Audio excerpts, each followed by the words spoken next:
Before we leave the book of Daniel, I want to circle back to chapter 3 and look at the underlying truth to this book.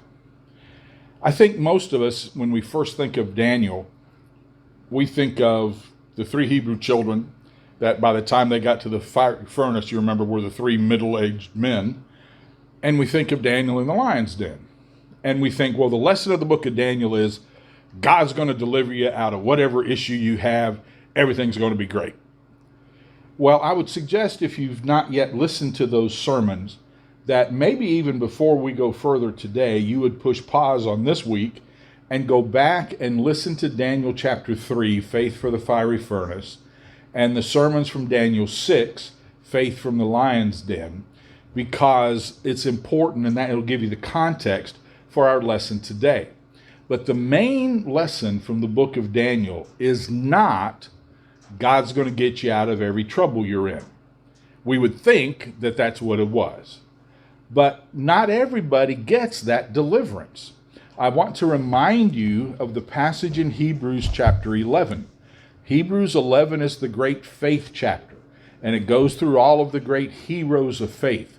And then in the middle of verse 35, the writer says, "And there were others who were tortured, refusing to be released so that they might gain an even better resurrection.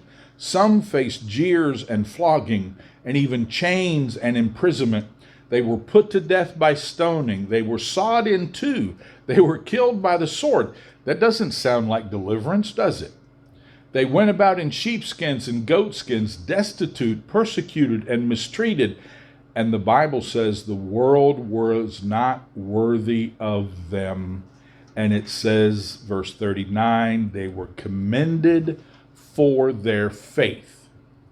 So don't take away from the book of Daniel the idea that every time you're in a trouble, everything's going to work out great right now, because it doesn't always happen that way. Daniel is not about fiery furnaces and lion's den. It's about Daniel and Shadrach and Meshach and Abednego's commitment to God. It was their commitment to God that led to the fiery furnace. It was Daniel's commitment to God that led to the lion's den. Is their commitment to stay true to God and their faith in Him. And so I felt it was important to circle back to this, because we didn't spend a whole lot of time talking about how to develop that kind of commitment to help you be a positive influence in a negative world. Now, the first few minutes is going to be a review from what we'd studied earlier in our study of the book of Daniel. And we said to you that fiery furnace moments will come. Peter says in 1 Peter 4, don't be surprised at the painful trial you're suffering as though something strange were happening to you. There are going to be times that we go through challenges. There are going to be times you're going to face tests and trials in your life. Don't be surprised. Somebody said, instead of saying, why me, we ought to be saying, well, why not me? So just fiery moments are going to come. And those trials often come when we are already weakened. The tests and trials that Daniel and Shadrach, Meshach, and Abednego went through were when they were in Babylon.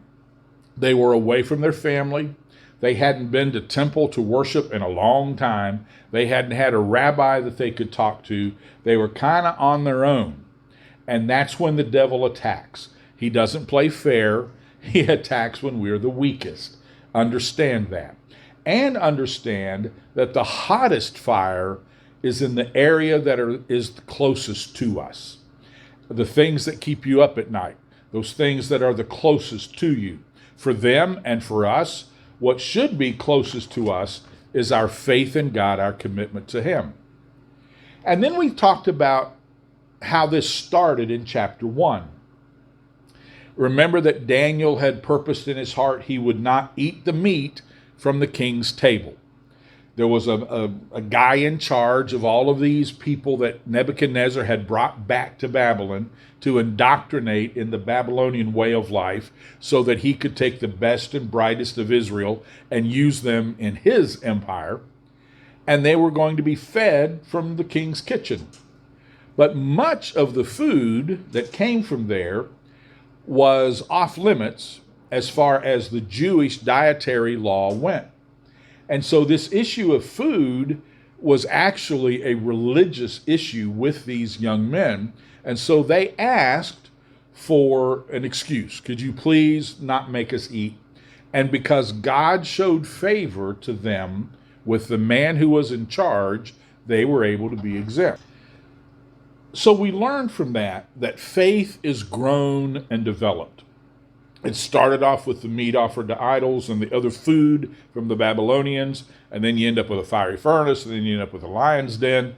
Faith for the fiery furnace is developed 1 degree at a time. And when we first studied this from Daniel chapter 1, I said to you, the tests and trials that you're going through are preparations for bigger tests and trials. And that's true. You know, God grows us and develops us. I remember when Brian was coaching high school football, he had a very strategically thought out plan for how he was going to schedule his team, not just this season, but then the next season and the next season. As they grew and developed, he would schedule tougher teams so that they could continue to grow and develop. You know, the little things that you go through lead you to be able to go through bigger things. But this week, as I was thinking about that, I thought, that's really a negative way to look at things. The tests and trials you're going through are to prepare you for more tests and trials. Well, that's kind of a negative way of looking at things. Why don't we put it this way? The tests and the trials that we're going through are to prepare us for greater opportunities and greater ministry. God is preparing us through the challenges that we face for greater opportunities, for more opportunities for ministry and impact and influence. When you read the end of Daniel 3, it says that the king promoted Shadrach, Meshach, and Abednego. When you get to the end of Daniel 6 in the lion's den, it says Daniel prospered. The challenges that we go through in our lives are to prepare us for greater opportunities, for deeper ministry, for broader ministry. So be positive. What I'm going through right now is preparing me for something greater. There's a saying, you've got to go through it to get to it. And that's kind of what we're saying today. But we emphasized over and over, and will again today, to make up your mind ahead of time. The 3 Hebrew middle-aged men did not decide when the statue was built whether or not they were going to bow to it. They had decided that long ago, when they had decided they would be true to their faith and they would not bow down to an idol. Commitment begins before you're faced with a decision. The battle is won before the battle is begun.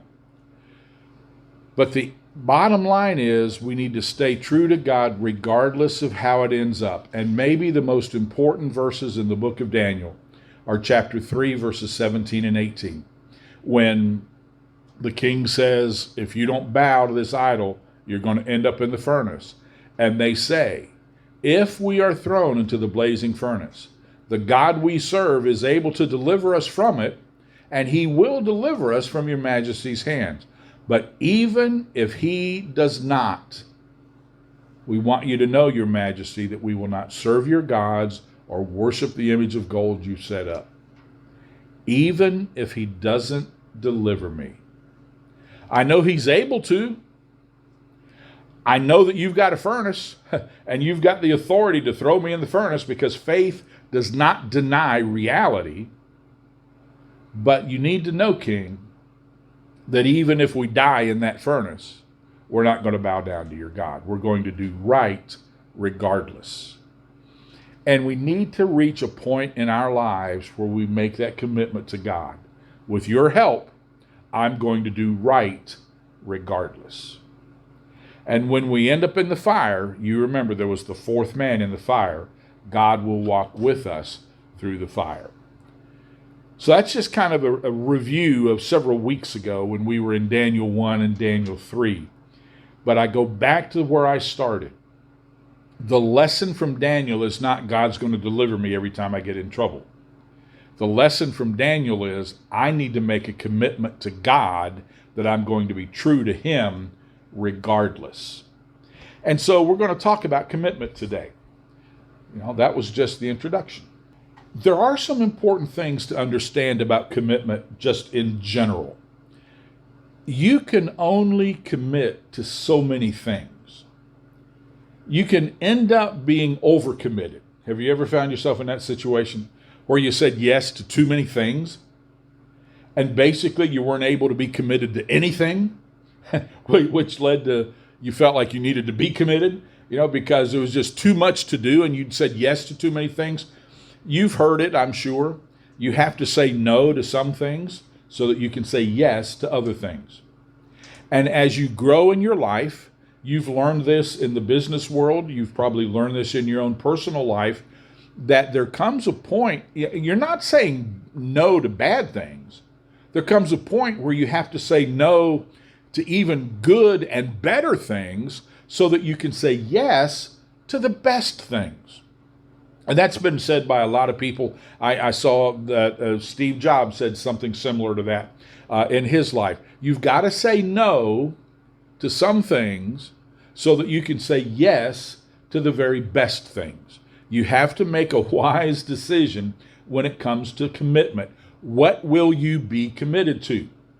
Now, as you try to decide where your commitment needs to be, you need to get as many facts as you can before you make the commitment. Have you ever had somebody said, could you do this for me? It's just a real simple thing. And you said, sure. And you just off the cuff immediately made a commitment. And then you got into it and you found out, oh my, this is a whole lot different than what they said it was going to be. Get all the facts you can, because there are times when you shouldn't commit. You shouldn't commit to something when you don't have the necessary resources or the necessary talents or abilities or the time, or maybe the timing is wrong. I would like to do that, but I can't do it now. And we need to understand that there are times when it's okay to say no. And you need to know what the cost of that commitment's going to be. How much time is involved? How much energy is it going to require? Is it going to require financial involvement on my part? Commitment does cost something. So you need to be your own investigator to make sure you know, if I make this commitment, what is the cost of it going to be? And am I willing to pay that? And get the facts. Some of you have heard me tell this story.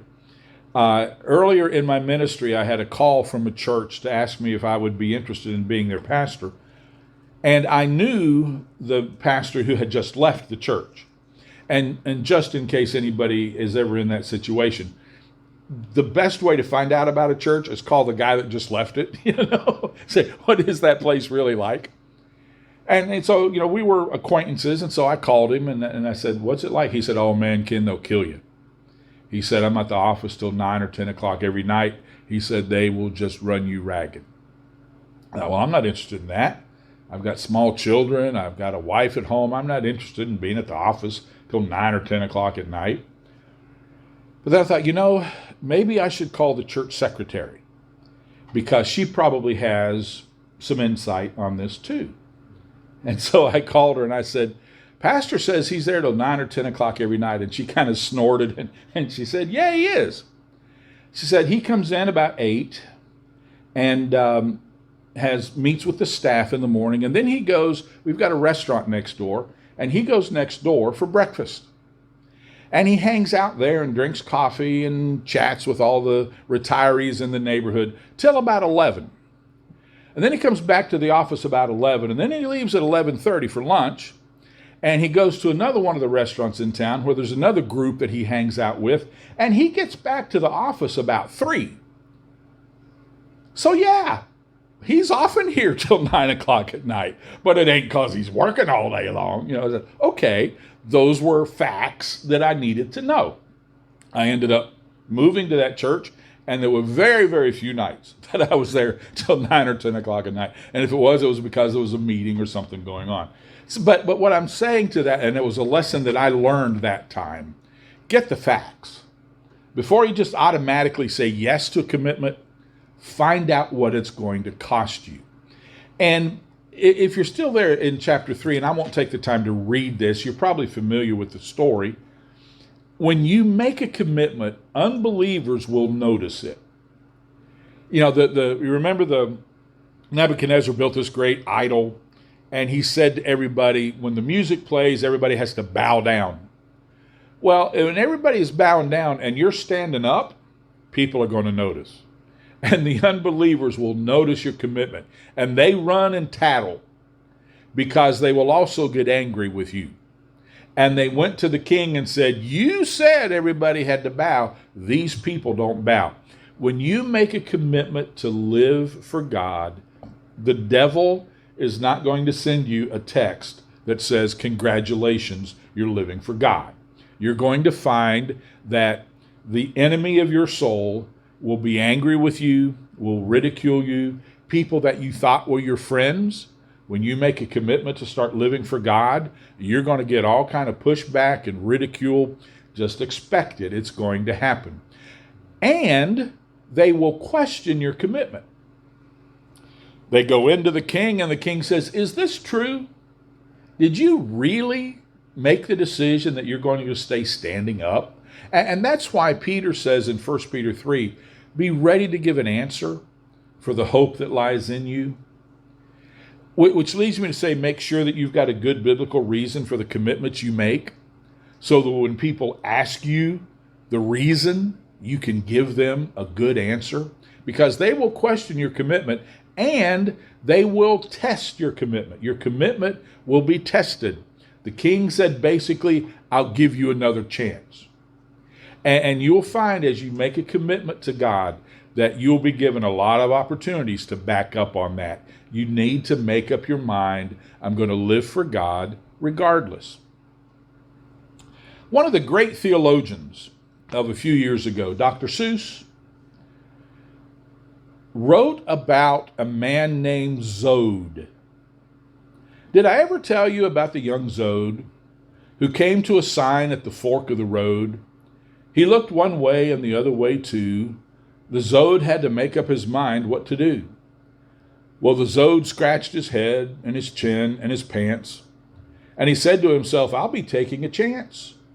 If I go to place 1, that place may be hot. So how will I know if I like it or not?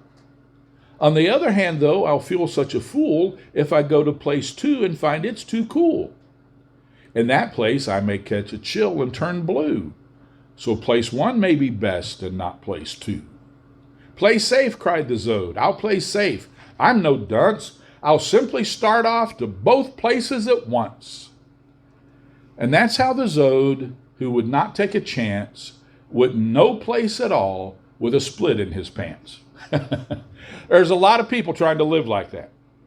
1 foot in the world, 1 foot serving God, you go no place at all. James put it a little more theologically when he said a double-minded man is unstable in all his ways. Make your commitment to God. Say, Lord, I'm going to serve you, period. I'm going to serve you regardless. So how do we develop the kind of commitment that will allow us to be a positive influence in our world? Well, we've already hit on this, and that is you develop your commitment a step at a time.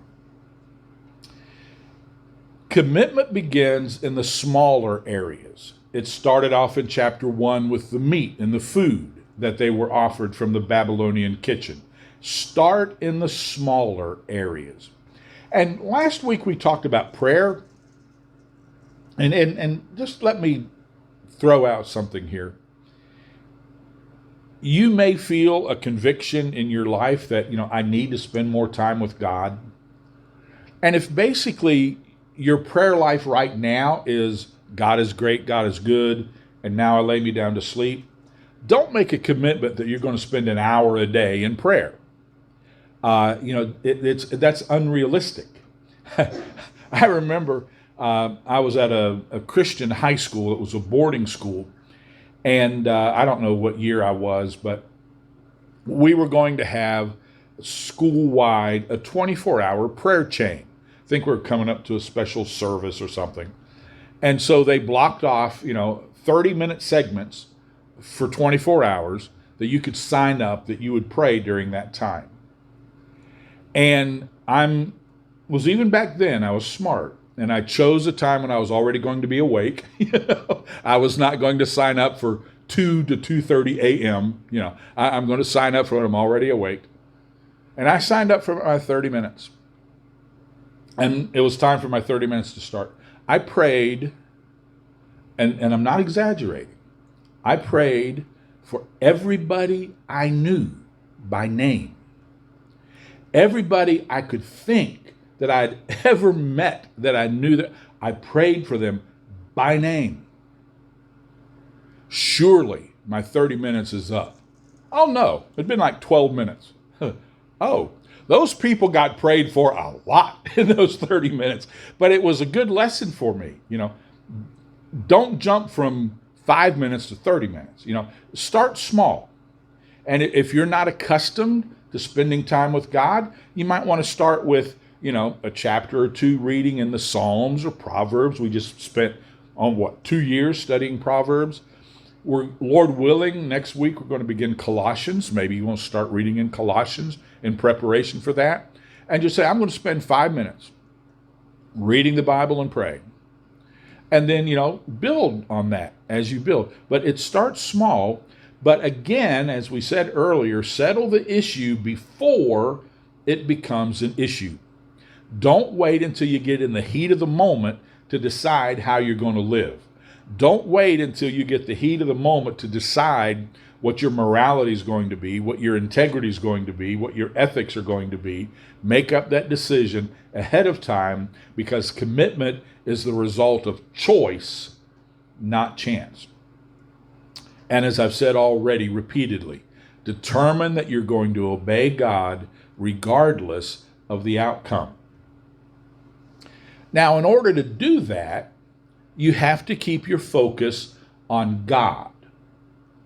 Maybe you've heard, focus on what you want to be, not on what you don't want to be. I know people who were not raised in healthy homes and whose parents were abusive, and they determined, I am not going to be like that when I have kids.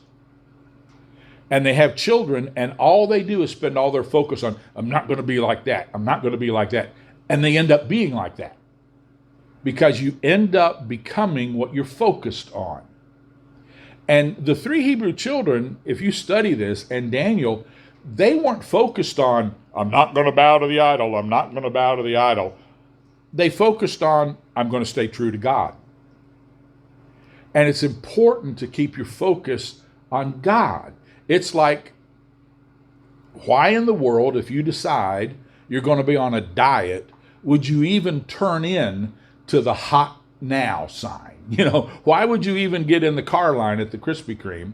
Well, I know what I'm going to do. I'm going to buy a dozen of the hot fresh now, and I'm going to take them home just to prove how strong I am. Yeah, right. You're going to lose that, 100% of the time? Keep your focus on God. Keep your focus on what I want, not what I don't want. Lord, I'm committed to you. I'm not going to worry so much about this idol. That's not the issue. The issue, God, is you, my commitment to you.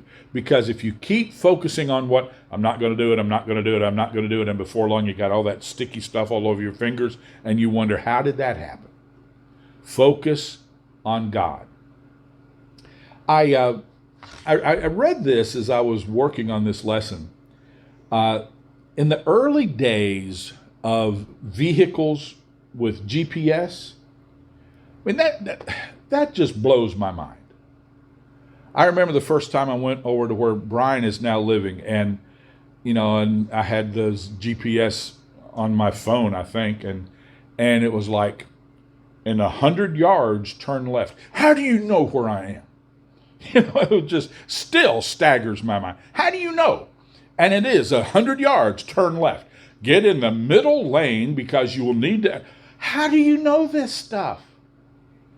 Well, in the early days, I heard this story from the early days.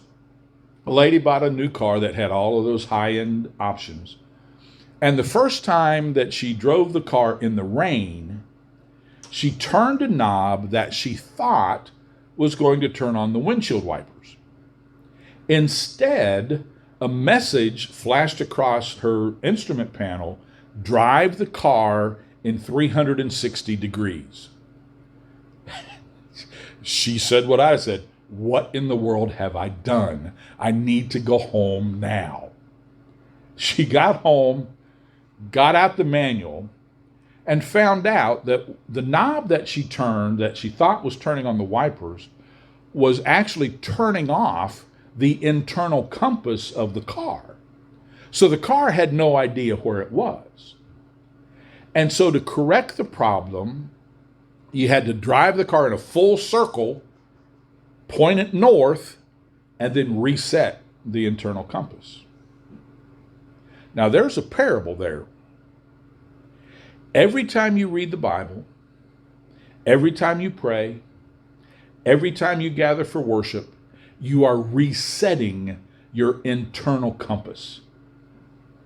Every time we connect with God, we're resetting our direction, resetting our compass. Focus on Him. If you're going to stand when the heat's on, you've got to stay focused on God. Third, if you're going to develop the commitment to make a difference in our world, you need to develop friendships with people who share your commitment. In physical fitness, they talk about the buddy system. There's data out there that indicates that people who work out with a partner are more successful than people who try to do it by themselves. Develop friendships with people who share your commitment. The same thing is true with your faith. Do your close friends share your commitment to God? Ecclesiastes says 2 are better than 1 because they have a good return for their work. If one falls down, his friend can help him up, but pity the man who falls and has no one to help him up.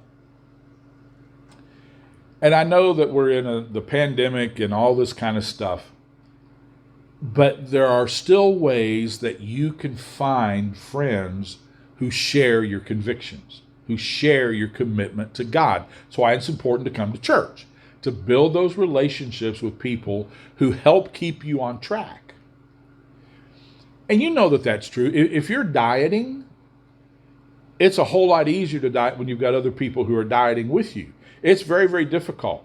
When Donna was on a diet and I wasn't, it's hard because she wants to cook a certain way and I want to eat another way, But if everybody in the household is on the same diet, it just goes a whole lot better. Now, that's never happened in our household, but theoretically, it would be better. but the point is, gather people in your inner circle who share your commitment. Especially, that's important with your faith. If you're struggling with your faith, check who you're allowing in your inner circle. And ask God, would you please show me, lead me to some people who share my commitment to you so that they can encourage me and I can encourage them. And then fourth, be faithful where you are. Sometimes we feel like, I can't make a commitment right now because I'm not in a good place or I've got other things going on. I remember at a school of training that I went to several years ago, the last session, the speaker stood up and he said, now I know what you preachers have been thinking. This whole week you've been getting great ideas and good insights, and you have said to yourself, if I ever get to a good church, I'm going to do some of this stuff. And there's just nervous laughter all over the place. He said, nonsense. Start now. Start where you are. And the time to begin is now. Don't put off making your commitment because you don't think you're in the situation you need to be in. Don't make excuses. Start now. And it comes right back to where we started, do right regardless. Face your fears, face the fire, and do right every time. Courage is the conquest of fear, not the absence of fear. And you may be afraid, and your commitment may lead you into places where you're afraid. Face your fears and do right regardless. Because what you're doing now will determine your tomorrow and the next day and the next day. And if you're compromising your integrity now, chances are there's more compromise in your future unless you stop the cycle. But ordinary people who make simple spiritual commitments under the lordship of Christ can make an extraordinary impact on their world. God help us to develop the commitment that I'm going to obey you, period. I'm going to do right regardless of the cost. I'm going to face my fears. If it means I got to face the fire or face the lions, I'm going to face them with your help. But I'm going to do what I need to do. So a couple of things as we wrap up. What's the next small step you need to take? What's the next right thing you need to do? In the area of your commitment to Christ, what's the next right thing to do? Not what should you do in 10 years. What can you do today to strengthen your commitment to God? What small thing can you do? Spend some extra time reading in the Word. Spend some extra time in prayer. Whatever it is, what's the next right thing for you to do? And then secondly, don't try to do it by yourself. Who can you bring into your life to be an encourager to you? And it can be, a simple matter of just saying to somebody, would you please text me every day about 1 o'clock just to see how I'm doing? That kind of accountability can make a difference in your commitment. I heard a leader of a Christian organization say that he had given his staff the right to, anytime they saw him, to ask him, what did you read in the Bible this morning and what did God tell you? Wow. That'll keep you on your toes, won't it? How can you find help? Maybe you're in a situation where you're a relatively new believer and there's nobody else around you who shares your faith. Talk to somebody after church here this morning and say, do you mind, a couple times a week or every day, or you set the standard for what you want. Would you just give me a text or give me a call or drop me an email and just say you're thinking about me and wondering how I'm doing today? Or you could say, I'm trying to make a commitment to read the Bible every day. Would you text me about 4 o'clock every afternoon and see what I read today? Just something like that will help you. I mean, a lot of times you do it if you've got a trainer or a coach as you're working out, they check on you. Why in the world wouldn't we do that spiritually? Help me keep my commitment to God. And again, stay focused on God. Don't stay focused on the idol. Don't stay focused on what you're not going to do. Stay focused on God. Keep your eyes toward Him and watch what happens. As you make those commitments to Him, one step at a time, and watch Him allow you to be a positive influence in your world. Father, help us in this area. Commitment's a whole lot easier to talk about than it is to live. And help us to examine, maybe we've made too many commitments and we need to cut some things off. Maybe we need to redo our commitments. But Lord, guide us to the commitment we need to make, the next step we should take in that commitment, and then help us, Lord, to build around ourselves a support system of fellow believers who will help us continue to live for you. Lord, may we make a difference in our world because you are in us. And now may the Lord bless you and keep you. May he make his face to shine on you and give you his peace now and evermore. Amen. God bless you. Thanks for being with us. Thanks for watching. You're dismissed.